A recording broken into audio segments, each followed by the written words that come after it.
Yo, I know we all seen the videos of African Americans who claim that they are Aboriginals or Native Americans. In this video, we finna actually touch on a group of people that we know for sure, documented, with indigenous blood flowing through their body. Yes, sir, we going back, way back. I'm talking about back into Spanish Florida in the 1500s.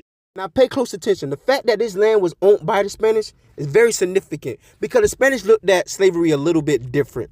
You can earn your freedom through being parts of the military, working in office, being a sailor or a craftsman, or even just marrying and becoming Christian.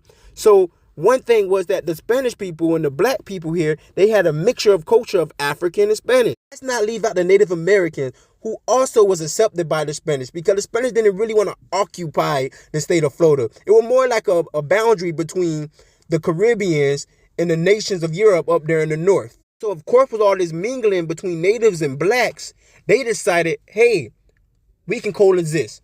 You end up getting marriages, you end up getting children, you end up getting everything that would come out of a relationship between two different groups of people. That isn't where it ends. The rest of the African that was north of the state of Florida, they heard of this haven where they can come and be free men. So obviously they all said, hey, if we escape here, we can find freedom. And the Spanish, when you made it, they accepted the people that came from the British colonies and granted them freedom when they arrived in the state of Florida.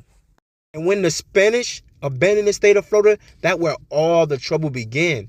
Because the American wanted two things. They wanted to take the land away from the natives and the freedom away from the blacks. So together they joined together, they armed forces, and they fought for their freedom. They fought as a team, and they made it together. Literally not seeing a difference between the two. And this is why today you have a lot of people that got heritage from Creek Indians or claim to be Seminoles, because Seminoles is just Maroons, a mixture of natives and escaped black slaves. But you know, this is a page that's about genetics. So let's touch into the genetics of the Seminole Indian. So the Seminole Indian would have been a mixture of what? Of slaves and freedmen from the Spanish colonies or from the Senegal. So these are a mixture of Wolofs, which are on average are 6 feet.